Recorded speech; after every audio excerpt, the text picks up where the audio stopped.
Ya está aquí. Claudia, buenas tardes. Hola Julio, ¿cómo están? Buenas tardes, un gusto saludarlos y saludarlas. Bien, igual. Claudia, ¿cómo van? ¿Qué buena resonancia tuvo en varios medios y en las redes esta develación que hiciste de las memorias de Gerardo de Prévoisin? Tú dirás cómo se pronuncia correctamente, que fue un hombre relacionado, entre otras cosas, con las aerolíneas, el zar de las aerolíneas. Muy interesante todo el trabajo, Claudia. Muchas gracias, Julio. Sí, fíjate que agradecerte a ti y a la audiencia de Astillero todo el apoyo, pues ya está llegando la revista a locales cerrados y esta historia de Gerardo de Prévoisin, de la familia que pues estaba ligada con los Legorreta, pues yo creo que valdría la pena, independientemente de que nosotros hubiéramos tenido acceso a las memorias, que son más de 400 páginas, Julio, que otros medios pudieran conocer el trabajo, porque hay muchos nombres, muchos datos, como que es un rompecabezas, Julio, como que es parte de la historia que no fue contada en su momento por el sector empresarial y que un insider que lamentablemente falleció el pasado 22 de abril a los 81 años, pues nos dio una versión muy interesante de este México que nos duele mucho, Julio, por la corrupción. Sí, fíjate que vienen aquí ya algunos mensajes y Male Rojas dice, no hay la revista en Sanborns Querétaro. Ariadna Dorantes Gómez dice, Claudia, no he podido conseguir tu revista, además de Sanborns, ¿dónde más la distribuyen?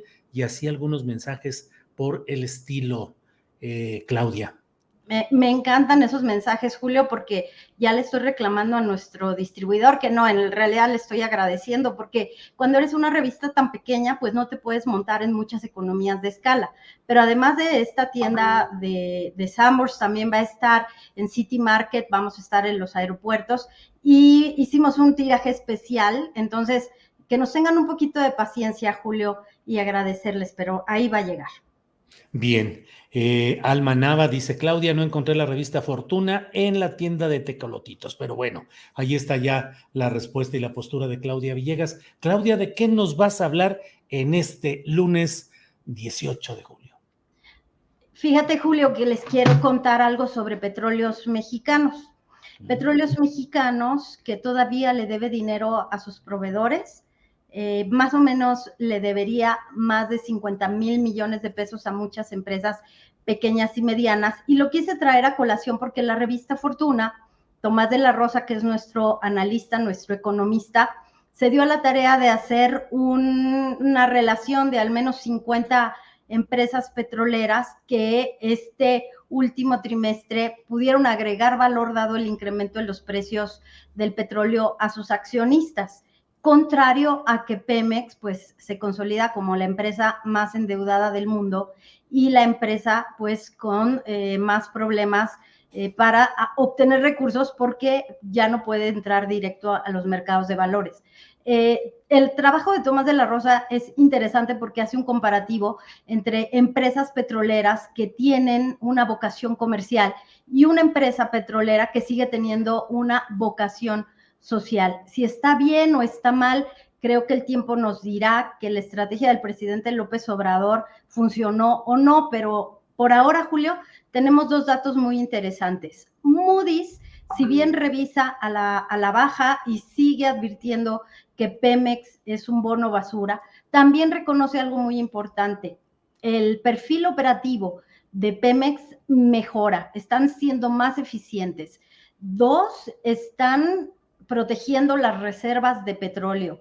Y tres, están mejorando la producción, que es algo que se reconoció en la gira de Carlos Slim, del gobierno del presidente López Obrador a Washington, y donde Carlos Slim, bueno, participó en esta reunión. Él dijo que era muy interesante que México hubiera incrementado la producción de petróleo. Y lo traigo todo esto a colación porque les quiero adelantar algo.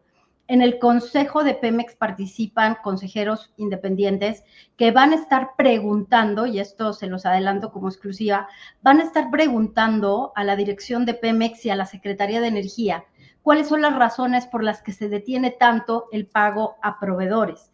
Porque Pemex trató de hacer una emisión de bonos para pagarle, no le fue muy bien, como vimos, pero la situación de la economía es tal, sin crédito de la banca suficiente, que se necesita pagarle a los proveedores de Pemex. Hay un argumento por ahí, Julio, de que estos proveedores, muchos de ellos, incluyendo el de la casa en Houston, que han cobrado toda la vida mucho dinero y que perfecto se pueden esperar. Puede ser que este argumento que llega por parte del Gabinete de Energía sea, pues, interesante o válido, de que ellos pueden esperar, pero hay muchas pequeñas y medianas empresas, Julio, que necesitan cobrar sus recursos. Entonces es un tema que se va a tocar en el Consejo de Pemex, Julio. Vaya, vaya. Pues sí, de repente uno, Claudia, no, pues claro, lees lo inmediato y baja la calificación de Pemex, pero se tiene otro tipo de consideraciones y ahí va pues esta discusión en la cual, por un lado, pues la importancia de la nueva refinería, las expectativas de que a un corto, mediano plazo haya una producción interesante de México y por otro, los problemas esenciales de Pemex que siguen ahí atorados, no se pueden resolver en lo inmediato ni de manera fácil, Claudia. Y el enfoque geopolítico estratégico, Julio, porque estamos hablando de que hay muchas empresas, muchos proveedores en la zona de Coatzacoalcos, en la zona de Nanchital, y la propia ICA a veces no está cobrando en tiempo y forma los trabajos que está haciendo, de acuerdo con los reportes que le dan a los inversionistas del mercado de valores. Es que Pemex es una onda expansiva que bien administrado puede dar mucho beneficio, pero que en este momento lo que vemos es que muchos recursos se están destinando a Dos Bocas. Insisto, Julio, está bien si ese es el interés del proyecto del gobierno, pero no estaría de más que en el Consejo de Pemex se revisara cuáles son los perjuicios que genera este retraso. Y traigo a colación lo que me dijo alguna vez Raquel Buenrostro. Tú no puedes conservar la devolución de impuestos como si fuera capital del trabajo del gobierno, porque ese dinero no es tuyo, ese dinero es de los contribuyentes. Sucede lo mismo con Pemex, entonces creo que vale mucho la pena revisar cómo hay economías regionales que a veces dependen de petróleos mexicanos. No conozco casos en específico, pero creo que es un asunto muy interesante. Pero también está el otro lado de las cosas que hay que analizar. Estamos viendo cómo Venezuela se reposiciona frente a Estados Unidos, Julio, porque tiene mucho petróleo. Y lo que ha dicho Putin de que no le van a hacer nada las medidas y los ataques comerciales de Europa y de otras regiones, y que él sigue en su estrategia teniendo las reservas de gas natural y de petróleo pues de las más importantes en el mundo. Claudia, dentro de la visita del presidente de México a Estados Unidos para reunirse con el también presidente Joe Biden, se dio a conocer un comunicado conjunto en el cual se insiste mucho y se ponen algunos objetivos, propuestas, intenciones respecto a fortalecer el flujo comercial y fortalecer la presencia, la integración económica de Norteamérica, específicamente México, Estados Unidos. ¿Qué te pareció más relevante de lo que ahí se dio a conocer? ¿Cómo ves la propuesta de la infraestructura fronteriza a la cual le va a meter buen dinero Estados Unidos y una parte México? El enfoque hasta ahí, me parece, es el de incrementar la viabilidad, la rapidez, el control tecnológico del comercio incrementado entre México y Estados Unidos. ¿Qué piensas? ¿Qué cosas relevantes encontraste en ese acuerdo, en ese comunicado, Claudia? Me parece que lo que llaman pomposamente los economistas, Julio, como el nearshoring, que es el instalar las fábricas de proveeduría que se necesitan para dejar de depender de China, de Asia, es la respuesta para México. Yo creo que los comunicados conjuntos de México y Estados Unidos tocan ese punto. ¿Cuál es la mejor manera de combatir la inflación? Porque ya pasó un año, ¿te acuerdas, Julio, que decían, es que es temporal? No, el conflicto Rusia-Ucrania lo hizo ya de mediano plazo. Entonces, para competir con China y para dejar de importar, no solo Estados Unidos, también México, se necesita el establecimiento de estas plantas. Pero paradójicamente lo que tenemos es que para la manufactura, para darle el vuelco en la industria automotriz a la integración de autopartes, sobre todo de componentes, se necesitan dos cosas. Se necesita gas natural en muchas zonas, por ejemplo, fertilizantes, y se necesita para las plantas tener acceso a todos estos combustibles. Pero también se necesita gente capacitada, Julio. ¿De dónde vamos a sacar millones de personas que entiendan esta nueva dimensión del nearshoring? China, Asia lo han hecho durante muchos años.